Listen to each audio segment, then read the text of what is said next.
মারা যায় অবশ্যই চিরস্থায়ী জাহান্নামে থাকবে, পরিত্রাণ পাবার কোন রাস্তা নেই। এবং মুহাম্মদ সাল্লাল্লাহু আলাইহি সাল্লামকে এবং ঈমানদারদেরকে আল্লাহ তাআলা বলছেন, মা কানা লিন নবিয়্যি ওয়াল্লাযীনা আমানু আন ইস্তাগফিরু লিল মুশরিকিন, ঈমানদার এবং মুমিনদের জন্য এটা উচিত নয় যে মুশরিক যারা শিরক করা অবস্থায় মারা গেছে তাদের জন্য ক্ষমা প্রার্থনা করা।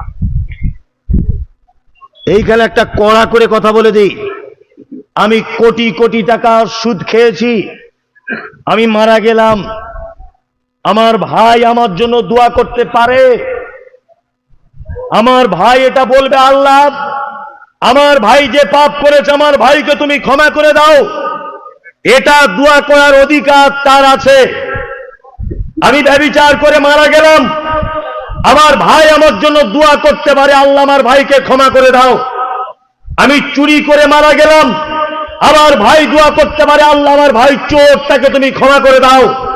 কিন্তু একজন মানুষ যদি মাজারের সেজদা দেওয়া অবস্থায়, গাছের কাছে চাওয়া অবস্থায়, কবরের সেজদা দেওয়া অবস্থায় এর যদি মৃত্যুবরণ হয়, এর জন্য আর ক্ষমা প্রার্থনাই করা যাবে না, ক্ষমা চাওয়ার আর কোনো জায়গাই নেই, কোনো জায়গা নেই। আর একটা কথা বলে যাচ্ছে, আবার চড়া কথা, আল্লাহ তারপরে শব্দ ব্যবহার করছেন, আল্লাহ কানু উলি কুরবা, মুশরিক বা যারা শিরক আকবরের সাথে যুক্ত, এরা যদি তোমার নিকট আত্মীয় হয়, তুমি তাদের জন্য ক্ষমা প্রার্থনা করতে পারবে না। সম্মানিত দিনী ভাই, আপনাকে একটা কথা বলছি, আপনার মেয়ে আছে, খুব ভালো, আলহামদুলিল্লাহ। ঘটক সাহেব এসেছে আপনার মেয়ের বিয়ের জন্য ছেলে নিয়ে। ছেলে কি করে না, ছেলে হাই স্কুলে মাস্টার। আপনি লাভ দিয়ে বলছেন, ওরে বাবা মাস্টার? বলছে হ্যাঁ মাস্টার। ঘটক সাহেব তখন বলছেন, শুনেছি আপনারা তো আহলে হাদিস, এরা কিন্তু পাথর চাপড়ি ভক্ত, খুব গিয়ে সাংঘাতিক সেজদা মারে। তখন মেয়ের বাপ বলছে, ওই একটু একটু মারলে অসুবিধা নেই, মাস্টার তো 70,000 বেতন পায়, কাশিমনগরের দিনী ভাই, পাশের গ্রামের দিনী ভাই, আপনি যদি এর সঙ্গে বেটির বিবাহ দেন, যে মাজার পূজারি, অবশ্যই আপনার বেটির জন্য আপনি দোয়া করতে আর কোনোদিন সুযোগ পাবেন না। নিজের বেটির জন্য আপনি দোয়া করতে পারবেন না, শিরক পৃথিবীর ভয়ঙ্কর।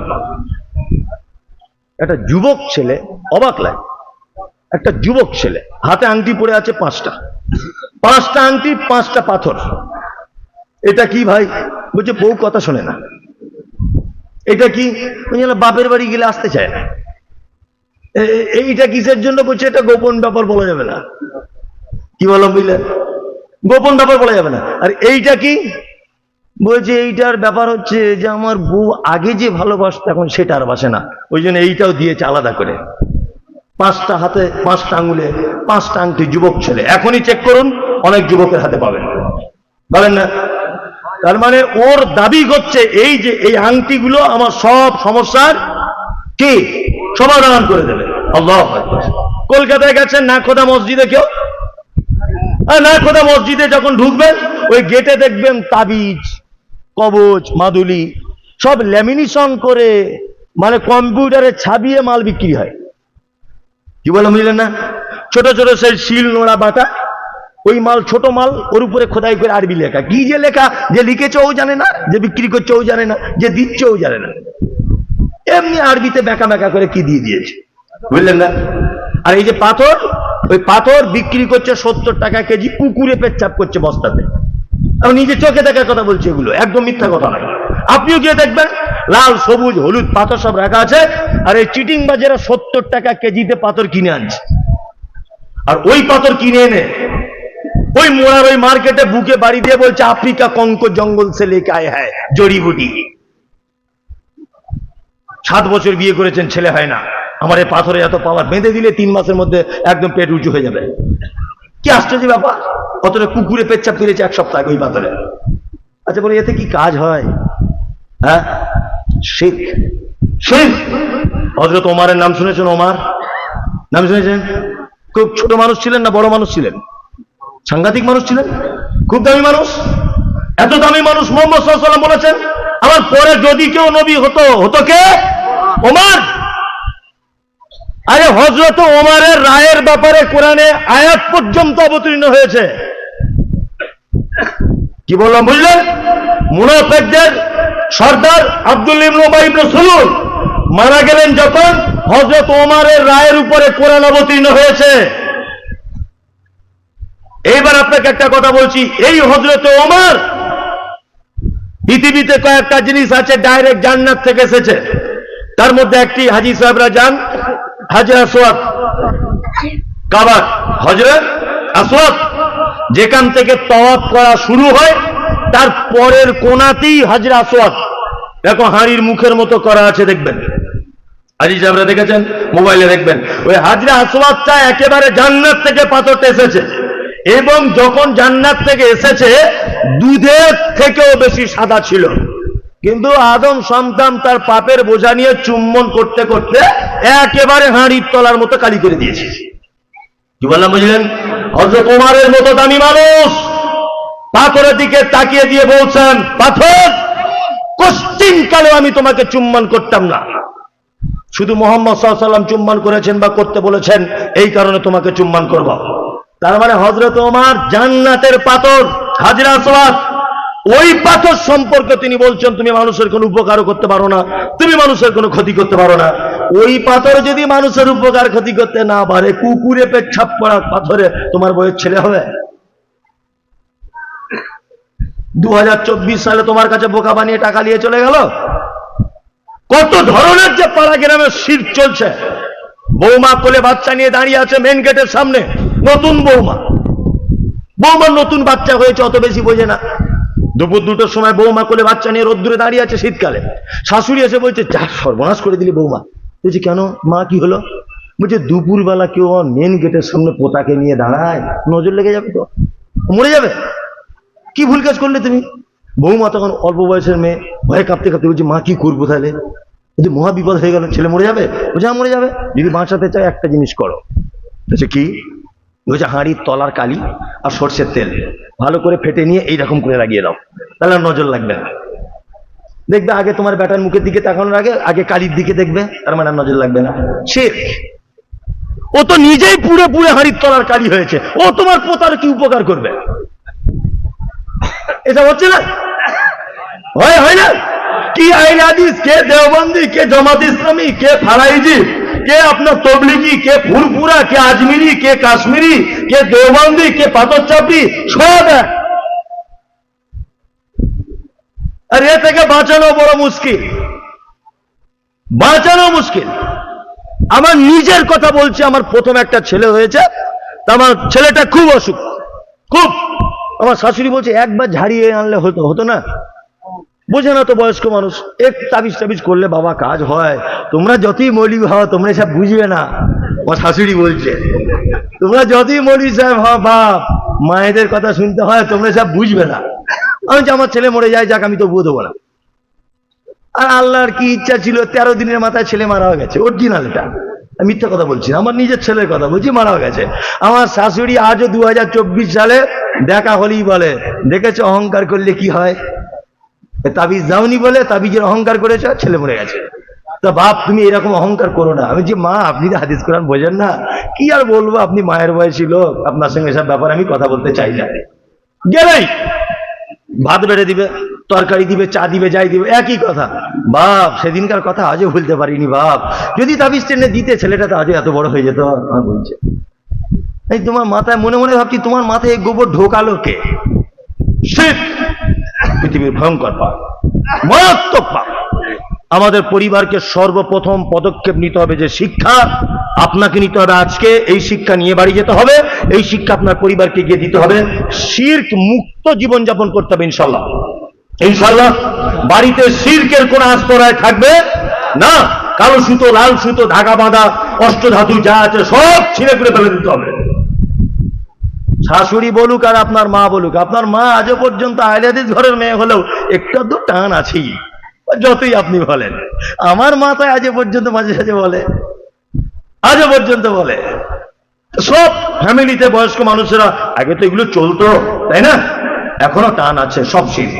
আল্লাহ সুবহানাহু ওয়া তাআলা বলছেন ইন্নাশ শিরকা লাযুলমুন আযীম, লোকমান হাকিম তার বেটাকে ডেকে বলছেন, বেটা, পৃথিবীতে শিরক হচ্ছে সব থেকে বড় জুলুম, সব থেকে বড় অত্যাচার। শিরক কত অত্যাচার আপনাকে একটা যুক্তি দিয়ে বোঝানোর চেষ্টা করছি। আমি তো মানে বাস্তববাদী লোক। আমি দিল্লিতে কাজ করি, দিল্লিতে আমি বিয়ে করেছি। তা আমার বউকে আমি আলহামদুলিল্লাহ যা পেরেছি তাই দিয়েছি। সোনার একটা আংটি দিয়েছি, আবার নাকের একটা ফুল দিয়েছি, লাল বেনারসি টকটক টকটক করা কালারের একটা শাড়ি দিয়েছি, আরো অনেক কিছু দিয়েছি, টুকটাক গরিব মানুষ যা পেরেছি তাই দিয়েছি। এখন আমি দিল্লিতে কাজে গেছি, রাজমিস্ত্রি। 6 মাস পরে আমি বাড়ি আসব। এই 6 মাসের ভিতরে আমার বউ, আমি বাড়ি ছিলাম না, আমার ছোট ভাইয়ের সঙ্গে গল্প করতে করতে করতে করতে একটু হালকা করে পিরিত জমে গেছে, হালকা করে। শিরিক কত বড় পাপ, আর শিরিক করলে আল্লাহ কত রেগে যায়, এটা বাস্তব চিত্র তুলে ধরছি। নিয়ে আস্তে আস্তে চুলোর পাড়ে এক জায়গায় বসে গল্প করতে করতে, ওই রান্নাঘরে ভাত দিতে গল্প করতে করতে, ওই আমি ছিলাম না বলে আমার ভাই ওকে মোটরসাইকেল ওর মায়ের বাড়ি নিয়ে যেতে যেতে একটু এদিক ওদিক করতে করতে একটা প্রেম ভালোবাসা হয়ে গেছে। এখন আমি 6 মাস পরে আমার স্ত্রীকে না বলে হঠাৎ বাড়ি চলে এসেছি। বাড়ি চলে এসে দরজা খুলে দেখছি আমার ছোট ভাই আমার এই সুন্দরী বউয়ের গলা ধরে বসে আছে। আচ্ছা বলুন তো, আমার রাগ হবে কি হবে না? হবে? আপনার হবে? আমার রাগ হবে? রাগ হবার কি আছে? দেওয়ার একটু গলা ধরেছে তাও রাগ?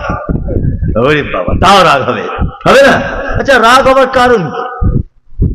ওটা কেন? এত অধিকার কিসের? রাগ হবে কেন? আপনারই ভাই, আপনারই বউ, একটু ভালোবেসে গলাটা ধরেছে, রাগ হবে কেন?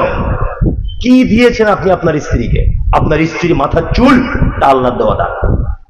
আপনার স্ত্রী অপরূপা চরম সুন্দরী, এটা আল্লাহর দেওয়া দান। আপনার স্ত্রীর হাতের রান্নার স্বাদ আল্লাহর দেওয়া দান। আপনার স্ত্রীর চলন আল্লাহর দেওয়া দান। আপনার স্ত্রীর একেবারে বাঁকানো চোখ আল্লাহর দেওয়া দান। সবকিছু, ওর শরীরের অঙ্গ প্রত্যঙ্গ যা কিছু আছে, আপনি স্বামী হিসাবে আপনার কোনো অবদান আছে না? আল্লাহর অবদান। কথা বলুন, আল্লাহর অবদান। আপনার স্ত্রী হলো কি করে? না মমতাজুল ইসলামের মতো একটা ফোজকে মৌলভী সাহেব এনে বিয়ে পড়িয়ে নিয়েছিলেন, 500 টাকা দিয়েছিলেন, আর একটা নাকের ফুল দিয়েছেন, একটা বেনারসি শাড়ি, একটা আংটি। এই 3-4টে জিনিস দিয়ে আপনি এত অধিকার দেখাচ্ছেন যে আপনার স্ত্রী অন্যদিকে ফিরে যদি একটু হাসে তবু আপনার জ্বলন ধরে যাচ্ছে। তোকে আমি বিয়ে করেছি, তুই অন্য ছেলের দিকে ফিরে হাসবি কেন? তুই শুধু আমার দিকে দেখবি। রাগ হবে কি হবে না? কিসের কারণে এত রাগ? কি দিয়েছে? হে,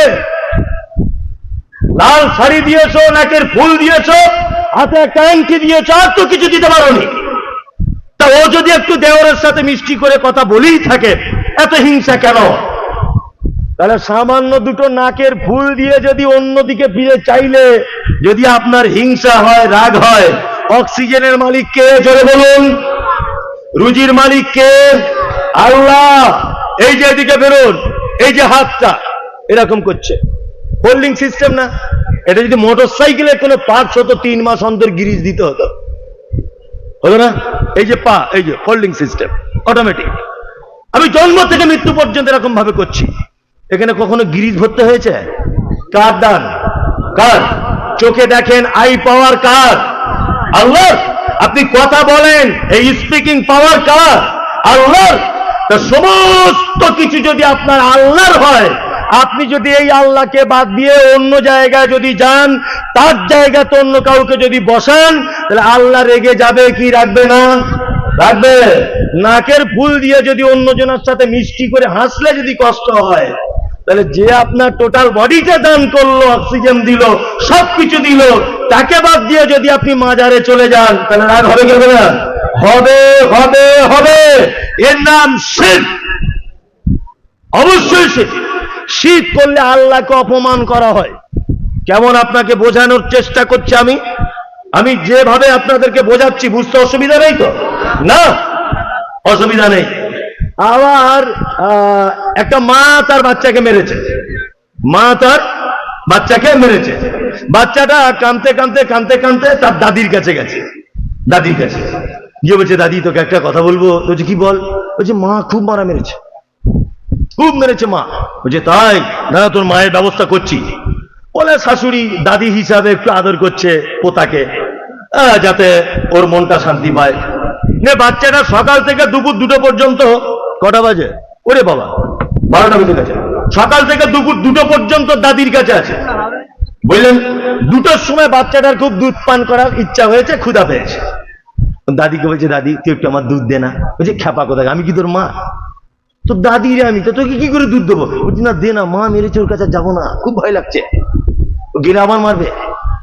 আচ্ছা বলুন তো, অরিজিনাল যদি মা হয়, আর মা যদি এটা দেখে, এটা যদি মা দেখে যে বাচ্চাকে একটু ছোট আদর করে মেরেছিলাম, ভয়ে ওর দাদির কাছে চলে গেছে, 2টো বাজে, এত খিদে লেগেছে, দাদির কাছে দুধ চাইছে, ভয়ে আমার কাছে আসতে চাইছে না, অরিজিনাল মা হলে তার চোখে পানি চলে আসবে কি আসবে না? বলুন, আসবে। তাহলে আমাদের সৃষ্টিকর্তাকে আল্লাহ, ওই বাচ্চাটার জন্ম দিয়েছে কে? তার মা, তাই না? তাহলে মা যখন দেখবে আমার বাচ্চা ভয়ে আমার কাছে আসছে না, তার দাদির কাছে দুধ চাইছে, অরিজিনাল মা হলে কষ্ট পেতেই হবে, তাই না? তা আমাদের সৃষ্টিকর্তা আল্লাহ। এখন আমাদেরকে মাঝে সাঝে পরীক্ষার জন্য জ্বর হবে, সর্দি হবে, কারু বাচ্চা কাচ্চা দেবে না, হঠাৎ কারু একটা ছেলে পঙ্গু হয়ে যাবে ঠ্যাং, একটা কারু অন্ধ হয়ে যাবে, কারু রুজিতে পুরো বরকত কমে যাবে, কারু ব্যবসা ধ্বংস হয়ে যাবে, তাই বলে আমরা অন্যজনের কাছে চাইতে যাব? হ্যাঁ, অন্যজনের কাছে চাইতে যাব না। আমাদের অভিভাবক কে? আল্লাহ। যতই পৃথিবীতে বিপদ আমার কাছে নেমে আসুক না কেন, সমস্ত বিপদকে উপেক্ষা করে চাইতে হবে কার কাছে? আল্লাহর কাছে। শিরক পৃথিবীর এক ভয়ঙ্কর পাপ। আল্লাহ তুমি আমাদের সকলকে শিরক থেকে বাঁচার তৌফিক দান করো, আমিন আমিন আমিন। 12টা বেজে গেল, আর 2-5 মিনিট আছে। দেখ আমি বলছি টুকটুক করে, বুঝলেন তো? ও আচ্ছা আচ্ছা আচ্ছা, ঠিক আছে। না আদায় টাদায়ের কোনো ব্যাপার নেই। হ্যাঁ হ্যাঁ, আপনার বাড়ি এই গ্রামে নাকি? মাশাআল্লাহ, আলহামদুলিল্লাহ। তারপর বসুন, আমি আর 2টা একটা উপদেশ বলে দিই। বলবো? হ্যাঁ বলে দিই। আল্লাহ তাআলা লোকমান হাকিমের তারপরে শিক্ষা, লোকমান হাকিম তার বেটাকে বলছেন, অবাসাইনাল ইনসানা বিওয়ালিদাইহি হামালাতুহু উম্মুহু ওয়াহানান আলা ওয়াহানিন ওয়া ফিসালুহু ফি আমাইনি আনিশকুর লি ওয়া লিওয়ালিদাইকা ইলাইয়াল মাসীর। লোকমান হাকিম তার বেটাকে বলছে, বেটা তুই পিতা মাতার সঙ্গে কখনো অসৎ ব্যবহার করো না, কখনোই। কারণ তোমার মা কষ্টের পর কষ্ট ধারণ করে তোমাকে লালন পালন করেছে। কখনোই তুমি পিতা মাতার সাথে অসৎ ব্যবহার করবে না। যারা চলে যাচ্ছেন আপনাদের কাছে বিনীত অনুরোধ, আপনারা আমাকে 5 থেকে 7 মিনিট টাইম দেন। আপনাকে একটা মূল্যবান কথা আমি বলতে যাচ্ছি, মূল্যবান, খুব মূল্যবান। আচ্ছা, পৃথিবীতে মানুষ হিসাবে সব থেকে বেশি ভালো কে বাসে? হ্যাঁ বলুন? মা, তারপর বাবা, তারপর হ্যাঁ বলছে স্ত্রী, মানে ও বউ ছাড়া কিছু বুঝে না, সারাদিনও বউ বই করে। এই যে বলছি স্ত্রী, কেন মায়ের পেটের ভাই ছিল, বোন ছিল, সেটা বল। হ্যাঁ বলছি স্ত্রী, ও তো অন্যজনের বেটি, আর ও তোমায় ভালোবাসে, এটা বলেছে কে? হ্যাঁ, যতক্ষণ টাকা আছে ততক্ষণ ভালোবাসা। তুমি 4 মাস প্যারালাইসিসে পড়ে যাও না, ও ফোনে ঠিক জোগাড় করে দিবে। হ্যাঁ, ভালোবাসার জানালা দিয়ে পালাবে, তাই না? প্রথম নম্বর ভালোবাসা আল্লাহ সুবহানাহু ওয়া তাআলা বলছেন, কুল, নবী আপনি বলে দিন, ইন কানা আবাউকুম, তোমার আব্বা মা। এখানে যদিও অন্য প্রসঙ্গে আয়াতটা এসেছে, আল্লাহ এবং তার রাসূলকে ভালোবাসাকে কেন্দ্র করে, কিন্তু আমি একটা জিনিস বোঝানোর জন্য আয়াতটাকে আনছি। কুল ইন কানা আবাউকুম, প্রথম নম্বর ভালোবাসা আল্লাহ রাসূল সাল্লাল্লাহু আলাইহি ওয়াসাল্লাম, আল্লাহ তাআলা বলছে আপনি বলে দেন তোমার আব্বা মা। ওয়া আবনাউকুম, তোমার সন্তান সন্ততি। ওয়া ইখওয়ানুকুম, তোমার ভাই। ওয়া আজওয়াজুকুম, তোমার স্ত্রী। স্ত্রী ক নম্বরে হলো? 4 নম্বরে। তার মানে স্ত্রীর আগে কে? ভাই। কিন্তু আমরা বর্তমান করি কি, থানার বড় বাবুর কথা শুনে ভাইয়ের মাথাতে বাঁশ মেরে দিয়েছি, দিয়েছি না? হ্যাঁ, ওরে বাবা, ভাই ভাইয়ের সম্পর্ক তো মারাত্মক সম্পর্ক। আমি, আপনারা বিরক্ত হচ্ছেন কি জানি না, ছোট্ট করে একটা দুনিয়াবি কথা আপনাকে আমি বলি। আমাদের বর্তমান যত ভাই ভাইয়ের সম্পর্ক আছে, এর 95% বলতে পারেন কোনো ভাই আর একটা ভাইয়ের কল্যাণ বা ভালো দেখতে পারে না। পারে? শুধু হিংসায় জর্জরিত। ভাই ভাই যদিও মিল আছে, পরের বেটিগুলো মিল থাকতে দেয় না। হ্যাঁ, যেমন হোক করে কাটাবি। আর এত হিংসা ওদের মনে, মেয়েদের আল্লাহ এত হিংসা দিয়েছে। তার একটা নমুনা দেখতে পাবেন, ও যখন বাড়িতে মুরগিকে খেতে দেবে, ডান হাতে গম বা চাল নিয়ে আহ আহ করে খেতে দিচ্ছে, বাম হাতে দেখবেন একটা ঝাঁটালি আছে। মানে অন্য কারোর মুরগি যদি ওই দলে ঢুকে যায়, তার কলিজা কানা করে ভেজে খেয়ে দিবে। এত মনে হিংসা ওর, বুঝলেন? একটা লোকেরা দুই ভাই, ঘুমাচ্ছেন তো আপনারা, বিরক্ত হচ্ছেন ওই জন্য। একটা লোকে দুই ভাই, দাঁড়ান, আমিও বুঝতে পারি কোথায় বক্তব্য জমে, এটা আমিও বুঝতে পারি। এদিকে ফিরুন। একটা লোক দুই ভাই, তা বড় ভাইটা একটা গরু পুষেছে, ছোট ভাইটার একটা পুষেছে। ছোট ভাইটার গরুর দুধ খুব কম হয়, 1.5 কেজি 2 কেজি, আর বড় ভাইয়ের দুধ হয় প্রতিদিন 10 থেকে 15 কেজি। তো ছোট ভাইয়ের বউ বলছে, তুমি কেমন নামাজ পড়ে হে, মসজিদে একটু দোয়া করতে পারো না যাতে ওর গাইটা মরে যায়? সব দোয়া তো কবুল হবে না, হবে? সব দোয়া কবুল হবে না। এখন ছোট ভাইয়ের বউ বলছে, দেখো আমাদের একই গোয়ালা দুধ নিতে আসে, আমাদের 1.5 কেজি ওদের 12 কেজি, কি করে সহ্য হয় বলো দেখি? তুমি মসজিদে গিয়ে দোয়া করো যাতে গাইটা মরে যায়। তখন এ বইয়ের চাপে পড়ে, বইয়ের কথা সবাই শোনে, এখন বইয়ের চাপে পড়ে মসজিদে গিয়ে সত্যি দোয়া করছে, রব্বানা আতিনা, আল্লাহ আমার বড় ভাইয়ের গরুটা মেরে দাও যেমন করে, খুব দোয়া করছে। আল্লাহ তো দোয়া কবুল করবে না, অপরের ক্ষতির জন্য দোয়া কবুল হয় না। দোয়া করছে, 1 সপ্তাহ 2 সপ্তাহ করছে, ওর বউ দেখছে দোয়া কবুল হয় না, আরো দুধ বেড়ে গেছে। আর এর মাথায় আর কাজ করছে না। এই একদিন ওর বউ স্বামীকে খুব টেটিয়া মেজাজ নিয়ে বলছে, আজকে যদি দোয়া কবুল করতে না পারো তো তোমার আদা বেটে ছাড়বো।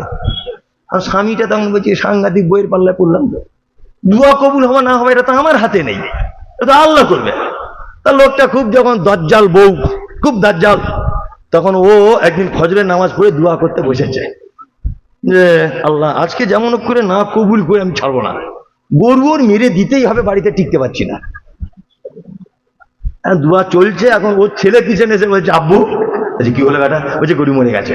তখন বলছে আলহামদুলিল্লাহ বলে একদম মুখে দাঁড়িয়ে জুত করে হাত বুলিয়ে নিল, গরু মরে গেছে। এখন বাড়ি যখন লোকটা যাচ্ছে খুব আনন্দে যে ভাইয়ের গরু মরেছে, যাই হোক এতদিন পরে তো একটা নমুনা বুঝলাম যে দোয়া কবুল হয়েছে। এতদিন তো কিছু দেখতে পাইনি চোখে চোখে, আজকে তো দেখলাম। না, ও আনন্দ করে বাড়ি যাচ্ছে, গিয়ে দেখছে মেন গেটে ওর বউ বড় একটা ঝাঁটা নিয়ে দাঁড়িয়ে আছে। দেখে তো মাথা খারাপ, যে কি ব্যাপার বাবা, দোয়া কবুল হয়ে গেল, ঝাঁটা নিয়ে দাঁড়িয়ে আছে। ওর বউ তখন বলছে, জাহান্নামী লোক, কি দোয়া করেছো? বলছে কেন? বলছে আমাদের গরুটাই তো মরে গেছে, কি দোয়া করলে তুমি? লোকটাও খুব বুদ্ধিমান, ভাই ভাই পাশাপাশি গোয়াল ঘর। ও তখন বলছে, দোয়া কবুল হয়েছিল ঠিক, আমার মনে হয় মালাকুল মওত গোয়াল ঘরটা চিনতে ভুল করেছে, ওদেরটাই না ঢুকে আমাদেরটা ঢুকে গেছে, পাশাপাশি তো ওই জন্য আমাদেরটাই ঢুকে গেছে। আপনি যদি আপনার ভাইয়ের ক্ষতি চান, আপনি যদি আপনার বোনের ক্ষতি চান, আপনি যদি অন্য কারো ক্ষতি চান, ক্ষতি হবে কার? কার? নিজের। অপরের ক্ষতি চাইলে তার ক্ষতি হয় না, ক্ষতি হয় কার? নিজের। ভাইয়ের সঙ্গে সম্পর্ক ভালো রাখুন। আল্লাহ সুবহানাহু ওয়া তাআলা ভালোবাসার দিক দিয়ে সিরিয়াল দিয়েছেন, কুল, নবী আপনি বলুন, ইন কানা আবাউকুম, তোমার আব্বা মা, আবনাউকুম তোমাদের বেটা, ওয়া ইখওয়ানুকুম তোমাদের ভাই, ওয়া আজওয়াজুকুম তোমাদের স্ত্রী। এগুলো ভালোবাসার জিনিস। পৃথিবীতে সব থেকে বেশি ভালোবাসে আব্বার মা। কিন্তু আজকে 4 নম্বরটাকে প্রাধান্য দিয়ে 1ম নম্বরটাকে অপমান করছি, মানে বউকে প্রাধান্য দিয়ে আব্বা মাকে অপমান করছে। কি করছে না? করছে। আল্লাহু আকবার। তবে এটা বীরভূম তো, আর আমি বীরভূমের জীবনে বদনাম করতে পারবো না, কারণ আমার এই যা বিদ্যা মাদ্রাসায় পড়া, যা কিছু দেখছেন, এই বক্তা হওয়া, যা কিছু, সমস্ত কিছুর পিছনে অবদান বীরভূমের লোকের। কি বললাম বুঝলেন? মানে আমি সেই 7 বছর বয়সে, আমার 8 বছর বয়সে আমার মা মাদ্রাসায় পড়িয়েছে, আর মৌলবি হওয়া পর্যন্ত আমি বীরভূমেরই খেয়েছি। কি বললাম বুঝলেন? বিভিন্ন জায়গায় মাদ্রাসায়। আর বীরভূমের মানুষদের আমি রাস্তাঘাটে, বাসে, ট্রেনে যেখানেই দেখতে পাই বুকে জড়িয়ে ধরি, এটা আমার অভ্যাস। বীরভূমের লোককে এত ভালোবাসি, এটা সেই বীরভূম। আমি বীরভূমের মানুষকে খারাপ বলছি না, কিন্তু বর্তমানে চলছে আমরা সেই আব্বা মায়ের উপরে অসৎ ব্যবহার কি করছি। আল্লাহু আকবার। একটা বাস্তব চিত্র আপনাকে তুলে ধরার জন্য বিনীত অনুরোধ করছি, ধৈর্য ধরে বসার জন্য। আমি তুলে ধরছি, দেখুন আপনার কাছে কেমন লাগে। আচ্ছা, আব্বা মা কেমন জিনিস সেটা আপনাকে শুধু আমি বোঝাবো। পৃথিবীতে আমরা অনেক জায়গায় দান সাদকা করি, করি না? করি, মসজিদে করি, মাদ্রাসায় করি, ঈদগায় করি, জলসায় করি, আরো অন্যান্য জায়গায় করি, এতিমখানায় করি, অনাথ আশ্রমে করি, রাস্তাঘাটে করি, করি কি করি না? খরচা করি, করি। আচ্ছা বলুন তো, সব থেকে উত্তম খরচা কোন জায়গায়? মসজিদে। একজন বলছেন মসজিদে, আর আপনারা কেউ তারপরে মসজিদের পরে মাদ্রাসায়। ঠিক বলেছেন চাচা, বলছে মাদ্রাসায়, তাই না? এইবার আপনাকে একটা কথাই বলে রাখছি। আচ্ছা, আপনাদের এলাকায় আব্বা মা বুড়ো হয়ে গেলে কেমন করে খায়? পালি। মনে হচ্ছে ইমাম সাহেব আর মুয়াজ্জিন, তাই না? মা মুয়াজ্জিন, বাপ ইমাম সাহেব, পালা পড়ে। 10 দিনের জায়গা যদি 12 দিন হয়ে যায়, বৌমারা বড় বড় চোখ বার করে, বলছে ক্যালেন্ডার দেখে খেতে পারো না, আজ কত তারিখ? আবার কোন কোন বৌমা বলছে আমাদের তরকারি কি খুব মিষ্টি, ছেড়ে যেতে মন চায় না। বুঝে কি বলছে না? বলছে তোমরা 4 ভাই, আপনার চোখে পানি চলে আসবে, গায়ের লোম খাড়া হয়ে যাবে যদি আপনার ঈমান বলে যদি কিছু থাকে। এখানে আমি কোরআনের একটা আয়াত বলবো মাঝখানে। 4 ভাই, মরা মানুষের মতো বসে থাকুন, এতক্ষণ যা হেসেছেন চিল্লিয়েছেন, চুপচাপ থাকবেন। 4 ভাই দিল্লিতে কাজ করেন। আপনার আব্বার বয়স 90 বছর, আপনার মায়ের বয়স 85 বছর। 4 ভাই দিল্লি থেকে ঈদের 1 সপ্তাহ আগে বাড়ি আসবেন। আসার আগে আপনি আপনার স্ত্রীকে ফোন করেছেন, হ্যালো সাবিনা, আমি বাড়ি যাচ্ছি মঙ্গলবারে, আচ্ছা তোমার জন্য কি নিয়ে যাব বলো তো? ওর স্ত্রী তখন গাল ভরে হাসি দিয়ে বলছে, আমার জন্য লাল টুকটুকে একটা বেনারসি শাড়ি এনো, আর আমার বোনের জন্য 2টো চুড়িদারের কাপড় আনবে, আমার মায়ের জন্য 2টো শাড়ি, আর আমার যে বোনটার এবছর বিয়ে হবে ওর জন্য একটা লেহেঙ্গা, আর আমার ছেলের জন্য একটা জিন্স প্যান্ট, আর আমার মেয়ের জন্য একটা ফ্রক আনবে। সব ফদ্দ করে দিয়েছে। স্বামী কেনাকাটা করছে দিল্লির কোন এক শপিং মলে। ওর স্ত্রী আবার ফোন করেছে, হ্যালো, এই শোনো, বলতে তোমাকে ভুলে গেছি, বলছিলাম ওই শাড়ির সঙ্গে কিন্তু সায়ার কালারটা ম্যাচিং করে নিও। বলছে আচ্ছা ঠিক আছে। তা তোমার কেনাকাটা এখনো হয়নি? না, কেনাকাটা হয়নি। তো এত দেরি হচ্ছে কেন? আসলে তোমাদের সবার হয়ে গেছে। আব্বার জন্য একটা লুঙ্গি, আর মায়ের জন্য একটা শাড়ি, আব্বার জন্য পাঞ্জাবি, আর মায়ের জন্য একটা সায়া কিনবো আর ব্লাউজ। কাশিমনগরের ওই বউটা তখন গলা ভারী করে দিয়ে বলছে, কেন প্রতি বছরে তুমি কেন তোমার আব্বা মায়ের জামা কাপড় কিনবে? তোমার আর 3টে ভাই চোখে দেখতে পায় না? চলে এসো, কিনতে হবে না, ও বুড়ো বুড়িদের অনেক জামা কাপড় আছে, চলে এসো তুমি। ও বইয়ের কথা শুনে ভেড়ার মতো বাড়ি চলে এসেছে। আর 3টে ভাইয়ের একই অবস্থা।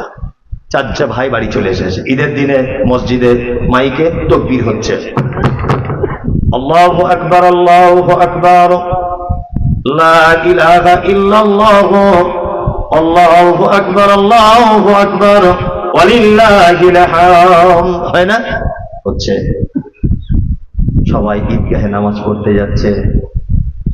তোমার আব্বা আর তোমার মা, তোমাদের ছোট ভাইদের সিঁড়ির তলাতে মশারি টাঙিয়ে 2জনা থাকে। তোমার মায়ের একটু পেচ্ছাপ পায়খানার প্রবলেম, কখনো বিছানায় পেচ্ছাপ পায়খানা করে দেয়। তোমার আব্বা একেবারে জয়ীফ, দুর্বল, একেবারে দুর্বল। সবাই যখন নামাজ পড়তে চলে গেল, তোমার মা পেচ্ছাপ পায়খানা করা কাপড়টা হাতে গুটিয়ে নিয়ে তোমার আব্বার দিকে ফিরে বলছে, সাইফুলের আব্বা, তুমি একটু ঈদগাহে যাবে না? আপনার আব্বা তখন বলছে, যেতে তো ইচ্ছা করে, কিন্তু কে নিয়ে যাবে? নিয়ে যাবারও তো কেউ নেই, সবাই চলে গেছে।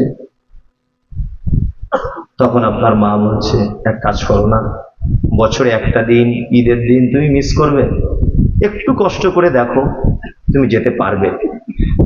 তখন ওর আব্বা বলছে, তাহলে একটা পাঞ্জাবি বার করে দাও দেখি, গোসলটা কোনো রকম করতে পারি কি। কোন রকম গোসল করে, তোমার গত বছরে তোমার বড় বোন একটা পাঞ্জাবি দিয়েছিল, সেই পাঞ্জাবিটা পরে তোমার আব্বা হাতে লাঠি নিয়ে আস্তে আস্তে কাঁপতে কাঁপতে কাঁপতে তোমাদের ঈদগাহ পর্যন্ত গেল। নামাজ শেষ, খুতবা শেষ, সবাই বাড়ি চলে এলো। তোমার আব্বা আবার সে আস্তে করে লাঠি নিয়ে আস্তে আস্তে আস্তে আস্তে তোমাদের বাড়ির মেন গেটের সামনে এসে, কষ্ট হয়েছে তো খুব, গেটের সামনে এসে বসে আছে দুপুর 2টো পর্যন্ত। 4 বেটা 4 বৌমা নাতিপুতি কেউ খোঁজ নিল না। ঠিক 2টোর সময়তে তোমার বড় বেটা বলছে, মা দাদুকে কিছু খেতে দাওনি? বলছে মনে ছিল না রে, শালা শালি আত্মীয় স্বজন ঈদের দিনে সবাইকে নিয়ে ব্যস্ত, দাদু দাদির কথা মনে ছিল না। ওই স্ত্রী তখন, আপনার স্ত্রী তখন 2টো পরোটা 2 পিস গরুর গোস্ত তোমার বেটাকে দিয়ে বলছে, তো দাদুকে দিয়ে 1 পিস খেতে বলবি, না তো পাতলা পায়খানা করবে, ওর পেটের সমস্যা, 1 পিস খেতে বলবি। কোন রকম দাঁত নেই, চাবলিয়ে চাবলিয়ে 1 পিস রুটি আর পরোটা গোস্ত খেলো। তোমার মা সেই পেচ্ছাপ পায়খানা করে মশারির ভিতরেই বসে আছে ঈদের দিন। কেন? কেন এ সমাজ? কেন এ বিবেক? কিসের দায়িত্ব? আজকে ঈদের দিনে তোমার 4 বেটা থাকতে 4 জন বৌমা, পোতা পুতি নিয়ে 20 জন লোক, তোমরা 20 জন নতুন জামা কাপড় পরলে, লাচ্ছা সিমাই রুটি পরোটা খেলে, তোমার আব্বা মা কেন মশারির ভিতরে দুপুর 2টো পর্যন্ত শুয়ে থাকলো? কেন? কি অপরাধে? কি তাদের দোষ? হ্যাঁ, পৃথিবীর সব থেকে বড় অপরাধিনী তোমার মা, পৃথিবীর সব থেকে বড় দুষ্টু লোক, খারাপ লোক তোমার আব্বা। তোমার আব্বা মায়ের দোষগুলো জানো? একটা একটা করে বলি। তোমার মা পৃথিবীর সব থেকে বদমাইশ মেয়ে, সব থেকে খারাপ মেয়ে। ওই জন্য ঈদের দিনে তাকে আজকে সাজা পেতে হচ্ছে, ময়লা কাপড়, পেচ্ছাপ পায়খানা জড়িত কাপড় গায়ে জড়িয়ে রয়েছে। আল্লাহ। তোমার মায়ের অপরাধগুলো বলি শোনো। তোমার মা কাশিমনগরের সব থেকে পর্দাশীল মহিলা। জীবনে কোনোদিন আলেম ওলামাকে দেখলে রাস্তার ধারে থাকলেন দৌড়িয়ে ঘোমটা দিয়ে বাড়ি চলে যেত। কোনোদিন তোমার মা পরপুরুষের মুখ দেখাতো না। এত লজ্জাশীলা তোমার মা। কিন্তু তোমার মা, তুমি যখন পেটে এসেছিলে, হাসপাতালে গিয়েছে, হাসপাতালে গিয়ে ডাক্তারবাবু বলেছে এখনই বাচ্চা ডেলিভারি হবে। তোমার মাকে হাসপাতালের বেডে শুইয়ে দেওয়া হলো, সায়া খুলে নেওয়া হলো, ব্লাউজ খুলে নিল, শাড়ি খুলে নিল। পৃথিবীর সব থেকে বড় অপরাধিনী তোমার মা, যে মা পর পুরুষকে কোনোদিন লজ্জার কারণে মুখ দেখাতো না, সেই মা তোমার মতো অপদার্থ বেটাকে জন্ম দিতে গিয়ে বহরমপুর হাসপাতালে পর পুরুষ ডাক্তারের সামনে তার লজ্জার স্থান দেখিয়ে দিয়েছিল জীবনের প্রথম দিন। এটা তার জীবনের সব থেকে বড় অপরাধ। তোমার মায়ের অপরাধ, তোমার মায়ের মাথার চুল ছিল কোমর পর্যন্ত, হাঁটু পর্যন্ত দুলত। কাশিমনগরের সব থেকে মাথার বড় চুল ছিল তোমার মায়ের। অন্যান্য মেয়েরা তোমার মায়ের মাথার চুল দেখতে আসত। তোমার মায়ের কালো কুচকুচে হাঁটু পর্যন্ত দোলা চুল তোমার মতো অপদার্থ বেটাকে জন্ম দিতে গিয়ে হাসপাতালের বেডে কালো কুচকুচে চুল লাল রক্তে জমাট বেঁধে গিয়েছিল। এটা তোমার মায়ের জীবনের দ্বিতীয় বড় অপরাধ। তোমার মায়ের 3 নম্বরের অপরাধ, তোমার মা ছিল তোমার নানার এক বেটি।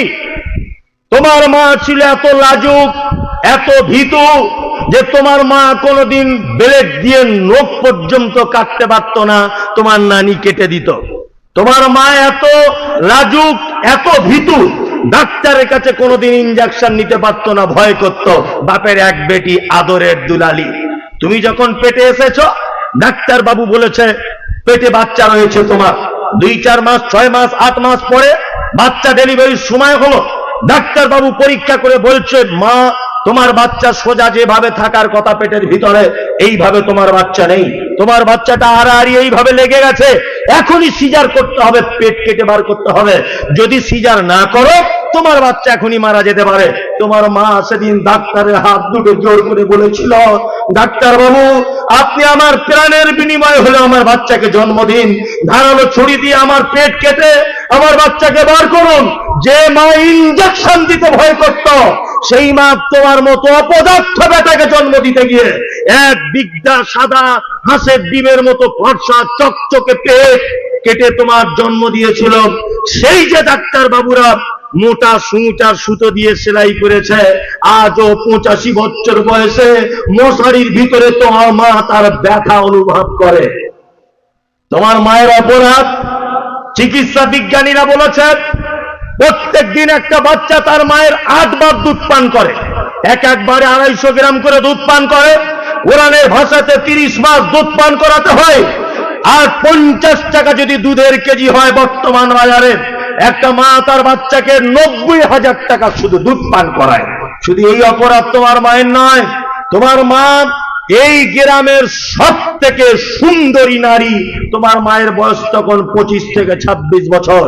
তোমার মা নানির বাড়ি নিয়ে যাচ্ছে তোমাকে বহরমপুরে, বাসে উঠেছে, সিট পাইনি, কন্ট্রাক্টর দেখছে কোলে বাচ্চা আছে, সিটটা কোন রকম জোগাড় করে দিয়েছে। তোমার বয়স তখন ওই 1.5 বছর মতো। তুমি তোতলা তোতলা করে কথা বলতে শিখেছ, মা একটু দুধ দে না, মা একটু দুধ দে না, মা একটু দুধ দে না। বাসে উঠে থেকেই তুমি তোমার মাকে ডিস্টার্ব করছো আর বলছো মা দুধ দাও। তোমার মা তো পাড়া গ্রামের মানুষ, পর্দাশীল মানুষ, লজ্জাশীলা মহিলা। তোমার মা বারবার করে দেখছে কোন দিকে কেউ আছে নাকি। যুবক ছেলেরা, অসভ্যরা তোমার মায়ের সুন্দর চেহারার দিকে অবাক হয়ে দেখছে। তুমি যখন বারবার বিরক্ত করছো তখন তোমার মা লজ্জার 12টা বাজিয়ে দিয়ে ব্লাউজের হুকগুলো আস্তে আস্তে আস্তে আস্তে করে খুলছে। খুলে বাসের ভিতরেই বুকের স্থানটা তোমার মুখে লাগিয়ে দিয়ে একদিকে ব্লাউজ ঠিক করছে, একদিকে মাথায় কাপড় পড়ে যাচ্ছে ঠিক করছে, একদিকে পেট দেখা যাচ্ছে এরকম করে ঢাকছে, আবার তুমি এদিকে বদমাইশি করছো সেটা সামলাচ্ছে। তোমার মা যদি সেদিন শুধু একবার বাসের ভিতরে বলে দিত, আশরাফুল, যুবক ছেলেদের দেখে আমার খুব লজ্জা করছে, তোকে দুধ দিতে পারবো না, তো নানার বাড়ি পৌঁছিয়ে তুই তো নানার বাড়ি চল, তারপরে দুধ দেব। বহরমপুর পৌঁছাতে 2 ঘন্টা টাইম লাগতো, 3 ঘন্টা লাগতো। তোমার মা যদি দুধ না দিত, তুমি কচি কণ্ঠনালী আটকে বাসের ভিতরে মুরগির মতো ঝটপট করে মারা যেতে। ওই জন্য আল্লাহ সুবহানাহু ওয়া তাআলা কোরআন হচ্ছে মুজমাল, হুকুমের জন্য এসেছে। আকিমিস সালাত, সালাত আদায় করো। কত দূর হাত তুলতে হবে এটা কোরআনে পাবেন না। ওয়ারকাউ মা'আর রাকিন, রুকুকারীদের সাথে রুকু করো। রুকু কিভাবে করতে হবে এই পদ্ধতি আপনি কোরআনে পাবেন না। কোথায় আমিন বলতে হবে, কোথায় আঙুল হিলাতে হবে, পায়ে পা দিয়ে কেমন করে দাঁড়াতে হবে, এটা আপনি পারবেন না। ওয়াতুজ যাকাত, তোমরা যাকাত দাও। ইমাম যারা নিয়ে এসেছো, যাকাত কত পার্সেন্ট দিতে হবে, যাকাত কিসের দিতে হবে, বিস্তারিত কোরআনে পাবেন না। এর জন্য হাদিসে যেতে হবে। কিন্তু আল্লাহ সুবহানাহু ওয়া তাআলা পবিত্র আল কোরআনের একটি ব্যাপারে যেখানেই বলেছেন সেখানেই তিনি নিজে তাফসীর করে দিয়েছেন, সেটা হচ্ছে পিতামাতার ব্যাপারে। এই দেখুন লোকমান হাকিম তার বেটাকে যখন পিতামাতার ব্যাপারে বলছেন, তখন বলছো তুমি তোমার পিতামাতার সাথে সৎ ব্যবহার করো, কারণ তোমার মা তোমাকে কষ্টের পর কষ্ট সহ্য করে বুকের দুধ পান করিয়েছে, তোমাকে মানুষ করেছে। হালকা করে আল্লাহ বাপ মায়ের ব্যাপারে যেখানেই কথা তুলেছেন সেখানে তাফসীর করে দিয়েছেন। এই দেখুন আল্লাহ তাআলা পবিত্র আল কোরআনে আব্বা মায়ের ব্যাপারে কি বলে। ইয়াসআলুনাকা আনিল আনফা, আল্লাহ তাআলা বলছেন ইয়াসআলুনাকা মাযা ইউনফিকুন, কুল মা আনফাকতুম মিন খাইরিন ফালিল ওয়ালিদাইন ওয়াল আকরাবিন ওয়াল ইয়াতামা ওয়াল মাসাকিন ওয়া বনিস সাবিল ওয়া মা তাফআলু মিন খাইরিন ফাইন্নাল্লাহা বিহি আলিম। মুহাম্মদ সাল্লাল্লাহু আলাইহি ওয়াসাল্লামকে জিজ্ঞাসা করা হচ্ছে ইয়াসআলুনাকা মাযা ইউনফিকুন, নবী আপনি বলুন আমরা কি খরচা করব, কোথায় খরচা করব, কতটা খরচা করব। আল্লাহ তাআলা নবীকে বলছেন কুল, আপনি প্রশ্নকারীদের বলুন মা আনফাকতুম মিন খাইরিন ফালিল ওয়ালিদাইন, তোমরা পৃথিবীতে যত যা কিছু খরচা করো উত্তম খরচার জায়গা সন্তান তার মায়ের জন্য যে খরচাটা করে, সন্তান তার বাপের জন্য যে খরচাটা করে, পৃথিবীতে এর থেকে উত্তম খরচা আর কোন জায়গা নেই। মসজিদে দান করেছেন 1 লাখ টাকা, নেকি 1 লাখ হতে পারে। মাদ্রাসায় দান করেছেন 1000 টাকা, নেকি 1000 হতে পারে। কিন্তু আপনি আজকে জলসার দিনে বাড়ি যাবার সময়তে আপনার মায়ের জন্য 10 টাকা দিয়ে একটা ওড়না কিনে নিয়ে যান, 10 লক্ষেরও বেশি নেকি হয়ে যেতে পারে। কোথায় জান্নাত খুঁজছেন, কোথায়? হাজী সাহেব এবারেও যাবেন না কি বলছে, এবারে নিয়ে 7 বার হবে। কে তোমাকে শেখালো যে তোমাকে 7 বার পর পর হজে যেতে হবে? কে বলল? সস্তায় জান্নাত খুঁজতে এসেছেন? হ্যাঁ, ভাবছেন 80,000 টাকা দিয়ে ওমরায় চলে গেলাম, 85,000 1 লাখ টাকা খরচা করে ওমরায় চলে গেলাম, প্রত্যেক বছরে 4 বার করে। জান্নাত কি ওখানে পড়ে আছে নাকি? তোমার মা এখনো পালা সিস্টেম করে মৌলভী সাহেবদের মতো ভাত খায়। তোমার মা এখনো পর্যন্ত তুমি নিজে ইচ্ছাতে একটা জামা কাপড় কিনে দাও না। গত বছরে পালি ছিল তোমার ছোট ভাইয়ের দেওয়ার, এবছরে তোমার দেওয়ার। তুমি বারবার কেন প্লেনে করে চলে যাচ্ছ মক্কাতে? জান্নাত ওখানে পড়ে আছে নাকি? হ্যাঁ, মায়ের সেবা করুন, জান্নাত পেয়ে যাবেন। লোকমান হাকিম বেটাকে ডেকে বলছেন, বেটা বেটা, দ্বিতীয় উপদেশ হচ্ছে পিতামাতার সঙ্গে কখনোই কোন সময় অসৎ ব্যবহার করবেন। 2 হলো। 3, লোকমান হাকিম তার বেটাকে বলছেন, বেটা শোনো, আর একটা কথা বলি, তবে হ্যাঁ, যে ব্যাপারে তোমার আব্বা মায়ের জ্ঞান নেই, ওই ব্যাপারে তোমার আব্বা মা যদি তোমাকে শিরক করতে বলে, তাহলে তুমি তাদের থেকে দূরে থাকবে। মানে আব্বা মা যদি শিরকের ব্যাপারে বলে, তাহলে ওদের কথা শোনা যাবে না। 4, আল্লাহ তাআলা লোকমান হাকিমের কথা, তার বেটার কথা কোরআন লিপিবদ্ধ করতে গিয়ে বলছেন, কি বলছেন? ইয়া বুনাইয়া ইন্নাকা ইনতাকুম মিসকালা হাববাতিন মিন খারদালিন ফাতাকুন ফি সাখরাতিন আও ফিস সামাওয়াতি আও ফিল আরদি ইয়াতি বিহাল্লাহ ইন্নাল্লাহা লাতীফুন খাবীর। বেটা, পাপ ছোট হোক, পাপ বড় হোক, পাপ ছোট হোক, পাপ বড় হোক, তোমার পাপ যদি পৃথিবীর জমিনের পাহাড়ের ভিতরে কোন জায়গায় যদি লুকিয়ে রাখা সম্ভব হয়, তবুও তুমি পাপ থেকে বাঁচো। নিশ্চয়ই ইন্নাল্লাহা লাতীফুন খাবীর, আল্লাহ সূক্ষ্ম থেকেও সূক্ষ্ম জিনিসের ব্যাপারেও খবর রাখে। পাপ ছোট হোক বড় হোক, আমরা দূরে থাকবো ইনশাল্লাহ, ইনশাল্লাহ, ইনশাল্লাহ। 5, আল্লাহ তাআলা লোকমান হাকিমের ছেলে কথা, লোকমান হাকিমের কথা আবার বলছেন, ইয়া বুনাইয়া, এ বেটা, আকিমিস সালাত, সালাত আদায় করো, নামাজ পড়ো। নামাজ পড়েন? আর বলবো না, ছেড়ে দিব? বলবো? হ্যাঁ, এদিকে ফিরুন, এবারে এদিকে ফিরুন। এইগুলো সব আপনার বাড়িতে গিয়ে আজকে শিক্ষা দিয়ে দিতে হবে ইনশাল্লাহ, ইনশাল্লাহ, ইনশাল্লাহ। আমি শেষ এইটা বলি, শেষ করব, আর বলবো না। আল্লাহ তাআলা লোকমান হাকিমের কথা তুলে দিয়ে বলছেন, ইয়া বুনাইয়া আকিমিস সালাত, বেটা তুমি সালাত আদায় করো, নামাজ পড়ো। 5 ওয়াক্তে নামাজ পড়েন কারা কারা? জুম্মার দিনের লোক হাত তুলবেন না। 5 ওয়াক্ত তুলুন, সবাই তুলুন। সবাই তুললে চোর ধরা পড়বে, তুলুন। ভিতরে ভিতরে অনেক চোর আছে। পৃথিবীর সব থেকে বড় চোর কি? নামাজ চোর। বললাম, বুঝলেন না? যদিও নামাজ চোরের ব্যাপারে বলা হয়েছে যে যারা নামাজ পড়ে না এরা চোর, তা নয়। এই নামাজ চোরের ব্যাপারে যেটা বলা হয়েছে সেটা হচ্ছে রুকুটা এমন ভাবে করতে হবে, এমন ভাবে পিঠটা যেন সোজা থাকে, ও এইরকম করে দিয়ে চলে। আর মেয়েদের কথা তো বলাই যাবে না, সেজদায় যাচ্ছে মনে হচ্ছে প্যারালাইসিসে ভুগছে, এমন কি এরকম করে আছে। এরা হচ্ছে নামাজ চোর। হাতটা যেভাবে বাঁধার কথা ও সেভাবে না বেঁধে, আর অ্যালার্জি নেই, এরকম করে দাঁড়িয়ে আছে, ও নামাজ চোর। কি বললাম, বুঝলেন না? নামাজ যারা পড়ে না ওরা আলাদা সাবজেক্ট, আর নামাজ পড়ে অথচ অলসতা, কোন রকমের খুজু খুজু নেই, এরা কি? এরা নামাজ চোর। হ্যাঁ, যারা নামাজ পড়ে না তারা কি? ওটা বলছি, উনি বলছেন ডাকাত, ডাকাতের থেকে উপরের পোস্টে।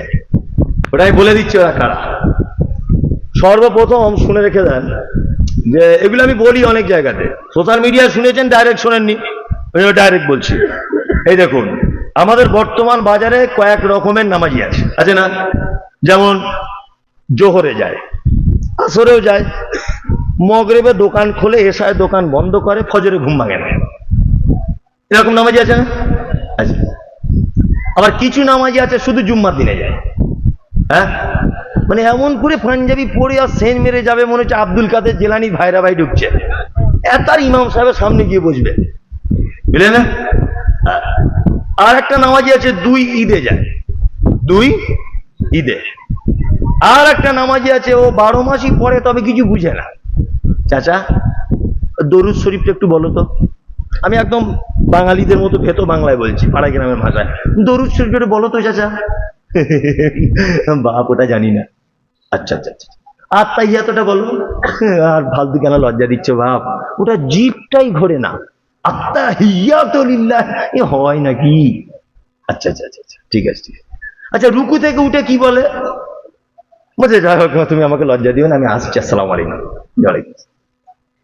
তাহলে ও আত্তাহিয়া তো জানে না। বা তাসাহুদে বসে যেটা বলে, ও সালাম ফিরাবার বৈঠকে বসে দরুদ ইব্রাহিম বলে, ওটা ও জানে না। আচ্ছা ভালো। রুকুতে গিয়ে কি বলে ওটাও জানে না, রুকু থেকে উঠে কি বলে ওটাও জানে না। কিন্তু ওই লোকটাকে আবার দেখবেন রুকুতে গিয়ে, সেজদায় গিয়ে আল্লাহু আকবার, আচ্ছা ও দুয়া জানে না তা বলে কি? এটা তার ভাববার বিষয়, বিষয় না? হ্যাঁ, তাহলে নিশ্চয় ও এতদিন দুনিয়ার মানুষের সাথে 2 নম্বরই করেছে, এখন আল্লাহর ঘরে কেউ 2 নম্বরই করছে। তাছাড়া ঠোঁট নাড়ে কি বলে এটা আমরা শোনাতে হবে। আপনি যখন বললেন যে আমি দুয়া জানি না, তাহলে চুপ থাকুন। আপনি বলেন কি? এটা জিজ্ঞাসা করার প্রশ্ন আছে না নেই? আছে। আবার ওকে যদি বলেন যে চাচা সেজদায় যখন যাবে পিছনের পাটা এইরকম করে, আমার দিকে বেরোন, সেজদার পাটা এইরকম করে রাখবে, তুমি এরকম করে রাখো, এটা হাদিসে নেই, জমা করে পিছনের পাটা রাখবে যখন সেজদায় যাবে। ওটা বেশি ফাটা ফাটা করিস না, তোর কবরে তুই হিসাব দিবি, আমার কবরে আমি দেবো, বেশি বকি না তো। হ্যাঁ, বড় হুজির হয়েছে, জানে না বলতে গেলেও দোষ। এরকম লোক আছে না নেই? আছে। আচ্ছা বলতে গেলেও দোষ না, আপনি যে তাকে শেখাবেন তাও বিপদ। এখন ঘটনা, যারা জুম্মার দিনে নামাজ পড়ে, যারা জোহরে যায়, আসরে যায়, মগরিবে যায় না, এশায় যায়, ফজরে থাকে না, যারাই শুধু ঈদে যায়, আচ্ছা বলুন তো এরা সবাই নামাজি না বেনামাজি? কথা বলুন। সব বেনামাজি, সব বেনামাজি। আমার ছেলে আবার মাধ্যমিক পরীক্ষা দেবে, 5টা বিষয়ে আমার ছেলে পরীক্ষা দেবে, অরিজিনাল নয়, আমার ছেলে এখন ছোট। আমার ছেলে 4টেতে 100 নাম্বার পেয়েছে, 4টে বিষয়ে, আর একটাতে পেয়েছে 000। যারা মাধ্যমিক পরীক্ষা বাবু তোমরা জানো, অল্প বয়সের ছেলে, তোমরা উত্তরটা দাও। রেজাল্ট যেদিন বার হবে আমার ছেলে 4টেতে 100 আর একটাতে 0, আমার ছেলে পাস না ফেল? কারা কারা বলছেন ফেল? ফেল। বাহ, আপনারা তো ভালো শিক্ষিত মানুষ, জানেন ফেল। 4টেতে 100, তাই না? জোহরে গেছেন 100, আসরে 100 নাম্বার, মগরিবে 100, এসাতে গেছেন 100, শুধু ফজরে ঘুম ভাঙে না। ফজরটা আপনার ঘুমটা ভাঙছে না, তার মানে আপনার 0, নিটফল আপনি বেনামাজি, নিটফল আপনি বেনামাজিদের ভিতরে। কি বললাম বুঝলেন? আল্লাহু আকবার। আল্লাহ তাআলা বলছেন সালাওয়াতিকুম ইউহাফিজুন, তোমরা সালাত সমূহকে হেফাজত করো। তার মানে 5 ওয়াক্তে সালাত করতে হবে। আমাদের বর্তমানে কিছু লোক আছে বলছে মৌলভী সাহেব নামাজ না পড়তে পারি ইমান চাঙ্গা আছে। তোর ইমানই তো নাই। অনেক লোক আছে না নেই? হ্যাঁ, অনেক লোক বলছে নামাজ না পড়তে পারি, আমার ইমান দুর্বল নেই। আল্লাহু আকবার। আসলে ও গোলাম হোসেন বোঝেই না যে ইমান কাকে বলে। কি বললাম বুঝলেন না? আমার দিকে ফেরুন, আমার দিকে ফিরুন। আচ্ছা ভাই কেমন আছেন? আমরা শুনলে কি বলি? শরীর খারাপ বলি না? ভাই খুব শরীরটা খারাপ বলি কি বলি না? বলি। এইটার নাম কি? আঙুল, এর নাম মাথা, এর নাম নাক, এর নাম হাঁটু, এর নাম চোখ। আচ্ছা বলুন তো শরীর কার নাম? হয়তো আপনার ভালো বুদ্ধি তো, গোটা বডিটা নিয়ে শরীর। তা যে বলছে আমি নামাজ পড়ি না ইমান চাঙ্গা আছে, ওর যুক্তি একেবারেই ভুল। আসলে ইমানের ভিতরেই যে নামাজটা এটাও জানে না। কি বলে বুঝলেন না? ইমানের ভিতরে সব কিছু নিয়ে যে ইমান, নামাজ, হজ, রোজা, আপনার সিয়াম, যত যা কিছু সমস্ত কিছু নিয়ে কি ইমান। ও গাধা এটা বোঝেই না, ওই জন্য বলছে আমি নামাজ না পড়তে পারি ইমান চাঙ্গা আছে। ইমান চাঙ্গা থাকবে কি করে? বিয়াদব। ইমান চাঙ্গা থাকে? থাকে না। পৃথিবীতে যত অপরাধী আছে সব থেকে পচা অপরাধী, তার নাম সালাত পড়ে না যারা। কি বললাম বুঝলেন? এদের থেকে অপরাধী আর কোন অপরাধী নেই। কারণ আল্লাহ সুবহানাহু ওয়া তাআলার কোরআন, মা সালাকাকুম ফি সাকার ক্বালু লাম নাকু মিনাল মুসাল্লিন। একজন সাকার নামক জাহান্নামীকে জিজ্ঞাসা করা হবে, এই তুমি কেন জাহান্নামে এসেছো বলো তো? যশোর স্টেজে একই পাশাপাশি বসেছিলাম, বাদাম খেয়েছি একসঙ্গে, তুমি জাহান্নামের আমি জান্নাতে, কি ঘটনা? ও তখন বলবে ক্বালু লাম নাকু মিনাল মুসাল্লিন, সব ভালো ছিল ভাই, শুধু নামাজ পড়িনি। সব ভালো ছিল কি, নামাজ পড়িনি। একটা লোক মারা গেল, আপনাদের এখানে মাইকে অ্যানাউন্স করা হয় মারা গেলে? হয়? আমি আল্লাহর কসম বলছি ফতোয়া দিতে আসেনি, কেন এসব মতভেদী কথাবার্তা বলে গ্রাম গরম করতে পারবো না, আর ওই ব্যাপারে আমি নেই। আপনার গ্রামের যোগ্য আলেমরা আছে, ওসব ব্যাপারে ফতোয়া নিয়ে নেবেন। আমি জাস্ট একটা কথা বোঝানোর জন্য চূড়ান্ত পর্যায়ে একটা জিনিস বলতে চাইছি। এক, আপনাদের গ্রামে একটা লোক মারা গেল, মারা যাওয়ার পরে ফজরের নামাজের পরই মাইক অ্যানাউন্স হচ্ছে, আসসালামু আলাইকুম, ইন্না লিল্লাহি ওয়া ইন্না ইলাইহি রাজিউন। সবাই মনোযোগ দিয়ে শুনবেন। দক্ষিণ পাড়ার ফটিক চাচা মারা গেছে, 11:20 জানাজা হবে সাইফুলদের আমবাগানে, সবাই যাবেন। বলে কি বলে না? বলে।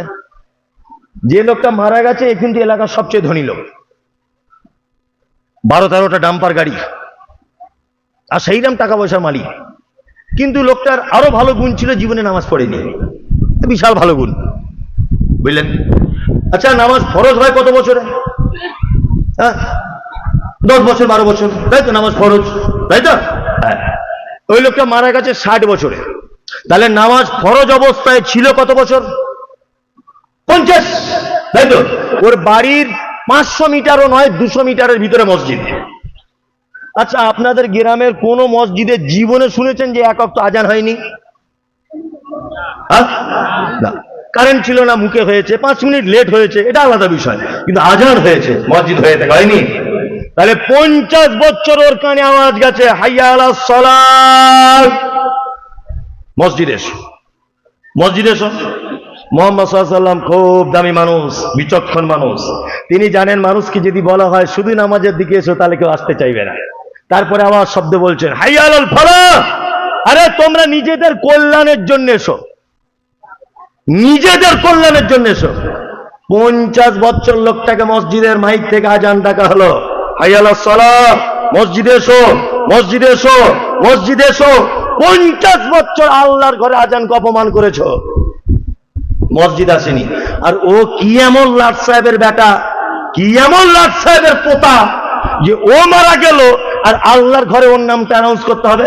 মসজিদের মাইক কি আলু পিঁয়াজ ওয়ালার মাইক নাকি, আইসক্রিম ওয়ালার মাইক? যে ওর নাম মসজিদে বলেছে, ফেরেশতারা তার ব্যবস্থা করবে আগে, যে তুই কার ব্যাপারে এলান করলি। 50 বছর যে লোকটা আল্লাহর হুকুমকে ছেড়ে দিল, 50 বছর মুহাম্মদ সাল্লাল্লাহু আলাইহি ওয়াসাল্লামের ভাষাকে অপমান করলো, 50 বছর মুহাম্মদ সাল্লাল্লাহু আলাইহি ওয়াসাল্লামের নির্বাচিত মুয়াজ্জিনের কথাকে অপমান করলো।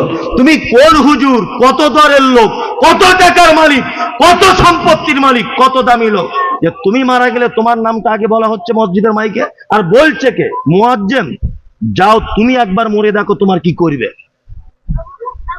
যাত্রার বেলা মসজিদের মাইকে অ্যানাউন্স করা, বদমাইশির জায়গা পাও না, কখনোই না। ওর ব্যাপারে কেন আপনি অ্যানাউন্স করতে যাবেন? 50 বছর আল্লাহর নবীর শব্দকে অপমান করেছে। চলুন, লোক মারা গেল, মারা যাবার পরে ইমাম সাহেব জানাজার সামনে মুসল্লিদের দিকে মুখ করে বলছে, কুল্লু নাফসিন যায়িকাতুল মাউত, বলে না? বলে মৃত্যু স্বাদ সবাইকে চাকতে হবে, প্রাণ যার আছে মৃত্যু তার আছে, বলে না? বলে। আর একটা কথা বলে দিচ্ছি, সেটা হচ্ছে এই ঋণ টিন করে থাকলে ফটিক ভাই আপনারা ওর ছেলেদেরকে বলবেন, না হলে আল্লাহর রাস্তায় ক্ষমা করে দেবেন। আর একটা কথা বলছি, এই পথে সবাইকে প্রতীক হতে হবে, আপনারা সবাই একটু দোয়া করবেন। বলে ইমাম সাহেব খুব কাঁদছে, এমনি লোক কাঁদে না, ইমাম সাহেব কাঁদছে, মানে ধনী লোক, আর কাঁদলেও ছেলেরা মাল করি দেবে কিছু, কাঁদছে। ইমাম সাহেব খুব কাঁদছে, ওর বেটারা কেউ কাঁদছে না। ইমাম সাহেব কেঁদে একেবারে দোয়া মোটামুটি এমন করে করলো যে জান্নাতে মনে হয় জায়গা নেই, ওকে ঠেলে ঢোকাচ্ছে আর কি, ঢুকিয়ে দিয়ে চলে এলো ইমাম সাহেব। আর ওর বেটারা ধনী বেটা, খুব খুশি, খুব খুশি। জানাজার নামাজ শেষ, ওর বউ নাকি 3টে খতম করেছে, ওর বড় মেয়ে 28টা খতম, সব খতম টতম করে দিল, রেডি করে কবরে চলে গেল। তারপরের দিন 3টে বেটা কাঁদতে কাঁদতে এসে বলছে, আসসালামু আলাইকুম ইমাম সাহেব। বলছি কি হলো? বলছে মসজিদের মার্বেল পাথরটা হচ্ছিল না, আমার আব্বার নামে আমরা 3 ভাই করে দিচ্ছি, আমার আব্বার জন্য একটু দোয়া করে দিবেন। আবার জুম্মার দিনে দোয়া, আল্লাহ কালকে যে জান্নাতে দিয়েছে ওটা আর হলো না, আজকে ফেরদাউসে ভরে দাও, মার্বেল পাথর দিয়ে দিয়েছেন। কি বলছি বুঝতে পারছেন না? সাংঘাতিক দোয়া জুম্মা মসজিদে চলছে 1.5 ঘন্টা ধরে, 3 লাখ টাকার পাথর দেবে, চারটিখানি ব্যাপার।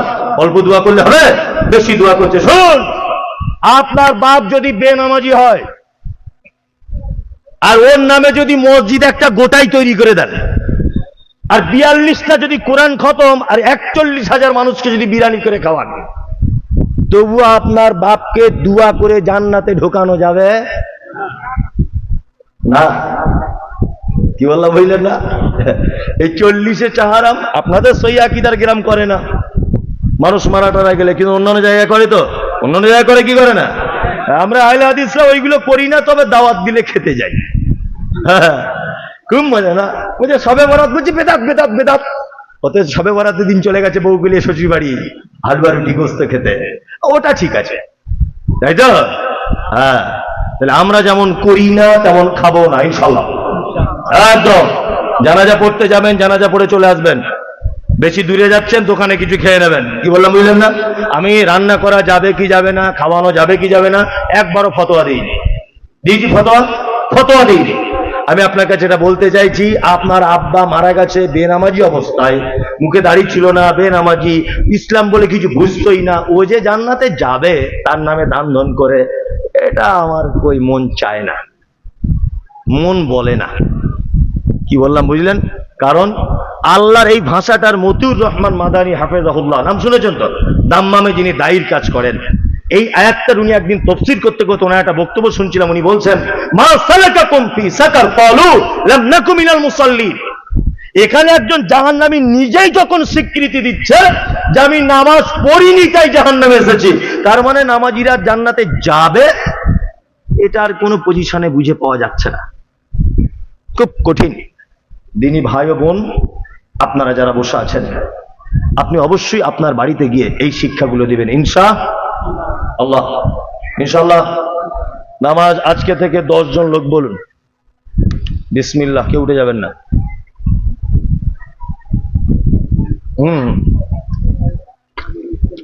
শেষ, জলসা শেষ। যে আমি জলসা শেষ, আর বলবো না। জি না, এদিকে ফিরুন, গজলটা সব বাদ, গজল বাদ। অন্তত 10 জন বেনামাজি, আপনি নামাজ পড়তেন না, এটা তবলিগি জলসা। 10 জন লোক বলুন যে আজকে থেকে নামাজ ধরবো ইনশাল্লাহ। ঠিক আছে? ও মানে আসলে সবাই তো পড়ে, আমারই বলা ভুল হচ্ছে, সব তো ফেরেশতা গেলে, হ্যাঁ আমারই বলা ভুল হলো। আপনারা যারা এতক্ষণ শুনছিলেন, সত্যি এ বছরে যত প্রোগ্রাম করলাম, যে 14 তারিখ থেকে প্রোগ্রামে নেমেছি প্রতিদিন আর সাহারি রাত পর্যন্ত, এত সুন্দর পরিবেশ আজকেই প্রথম দেখলাম আলহামদুলিল্লাহ কাশিমনগরে। মানে জলসার যে পরিবেশ, আজকে আমি শ্রেষ্ঠ পরিবেশের সার্টিফিকেট আমার পক্ষ থেকে দিলাম, এতই সুন্দর আলহামদুলিল্লাহ। যাই হোক, কি গজল? আমি গজল বেশি জানি না। আচ্ছা, জলসা শেষ, আপনারা চলে যেতে পারেন। আর আমি মজলিস ভাঙা দোয়া বলে তবে গজল বলবো, তার আগে বলবো না। কারণ মানুষ কিছু চলে যাবে, মজলিস ভাঙা দোয়াটাই আসলে পাবে না। মজলিস ভাঙা দোয়া বলে নাও, সুবহানাকাল্লাহুম্মা ওয়া বিহামদিকা আশহাদু আল্লা ইলাহা ইল্লা আনতা আস্তাগফিরুকা ওয়া আতুবু ইলাইক। আদেশ করিল আল্লাহ, মেয়েরা আপনারা আগে যাবেন।